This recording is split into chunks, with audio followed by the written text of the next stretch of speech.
آج کا episode number 6 موضوع حضرت ابراہیم علیہ السلام اور حضرت اسرائیل علیہ السلام کی قربانی۔ کیا آپ تصور کر سکتے ہیں کہ ایک باپ کو خواب میں حکم ملے کہ وہ اپنے ہی بیٹے کو اللہ کی راہ میں قربان کرے؟ یہ واقعہ ہے حضرت ابراہیم علیہ السلام کا۔ ایک رات انہوں نے خواب دیکھا کہ وہ اپنے ہی بیٹے کو حضرت اسماعیل علیہ السلام کو اللہ کی راہ میں قربان کر رہے ہیں، اور انبیاء کے خواب اللہ کے حکم ہوتے ہیں۔ ابراہیم علیہ السلام نے اپنے بیٹے سے کہا، اے میرے بیٹے، میں نے خواب میں دیکھا ہے کہ میں تمہیں ذبح کر رہا ہوں، تمہاری کیا رائے ہے؟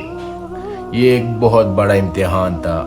حضرت اسماعیل علیہ السلام نے جواب دیا، اے میرے والد، آپ کو جو حکم ملے وہی کرے، آپ کو جو حکم ملے وہی کرے، آپ مجھے صبر کرنے والوں میں پائیں گے۔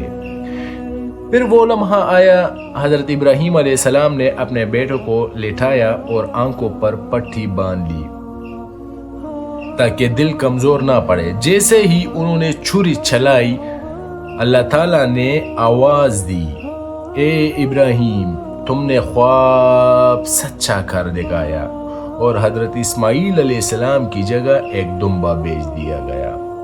یہ قربانی صرف ایک جانور کی نہیں تھی، یہ ایمان، صبر اور اللہ پر مکمل بھروسہ کی مثال تھی۔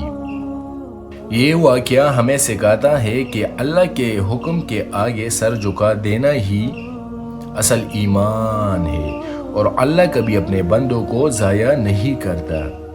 جیسا کہ آپ دیکھ رہے کہ کئی صدیوں سے یہی سلسلہ آ رہا ہے کہ ہر بڑی عید پر ہم لوگ جانوروں کی قربانی کرتے ہیں، اور یہ وہی قربانی ہے جب حضرت ابراہیم علیہ السلام نے اللہ کی راہ میں اپنے بیٹے کو پیش کیا تھا۔